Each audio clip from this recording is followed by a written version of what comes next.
Hello everyone, welcome to commerce lectures. I am Neha. आज करेंगे हम class 11 microeconomics and topic है आज का हमारा स्लोप ऑफ सप्लाई कर्व। ठीक है, तो सप्लाई कर्व का देखते हैं स्लोप कैसा बनता है।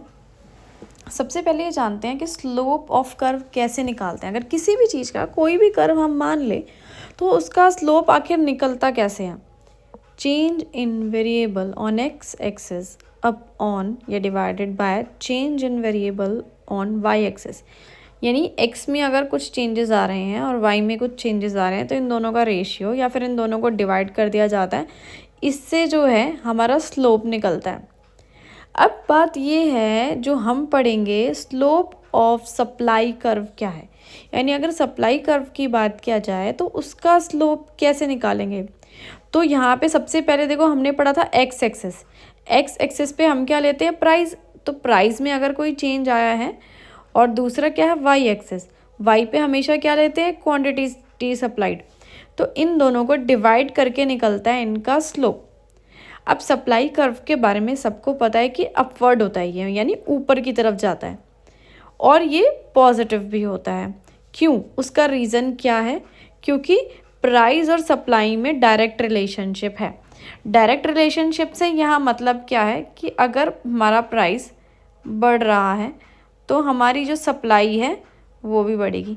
जाहिर सी बात है, प्राइस अगर ज़्यादा बढ़ता है तो प्रोड्यूसर्स बहुत ही ज़्यादा खुश होते हैं ज़्यादा प्रोडक्ट बेचने में, क्योंकि उनको ज़्यादा पैसा या ज़्यादा प्रॉफिट मिलता है। चलो देखो आगे पढ़ते हैं। यहाँ पे वाई एक्सिस पे लिए हमने प्राइस और एक्स एक्सिस पे लिए हमने क्वांटिटी सप्लाइड। तो अब देखो यहाँ पे पता है क्या बात बनी कि अपना जो प्राइस था सबसे पहले वो कितना था, 4 रुपीज़। यहाँ पे 4 रुपीज़ है, और प्रोड्यूसर्स इस पे कितनी क्वांटिटी बेचना चाहते थे, 2 क्वांटिटी बेचना चाहते थे।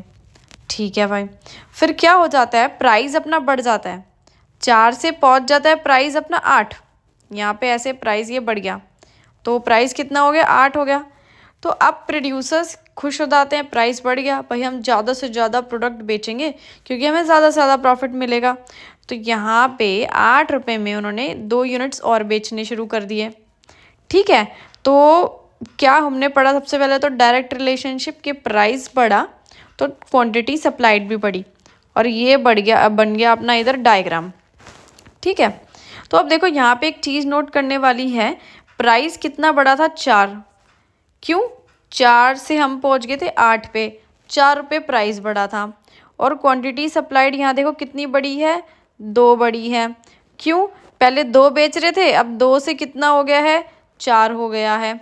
तो अब स्लोप कैसे निकलेगा, जानने वाली ये बात है जो कि हमने डायग्राम में पढ़ा कि प्राइस 4 से 8 हो गया और क्वांटिटी सप्लाइड भी बढ़ गई, 2 से 4 यूनिट्स हो गई।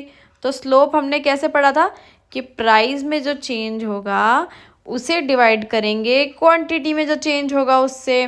तो प्राइस कितना था, 4 से 8 हुआ था, इन दोनों का डिफरेंस निकाला। क्वांटिटी 2 से 4 हुई थी, इन दोनों का डिफरेंस निकाला। ये आ गया अपना स्लोप। ठीक है, इससे ये वीडियो ख़त्म।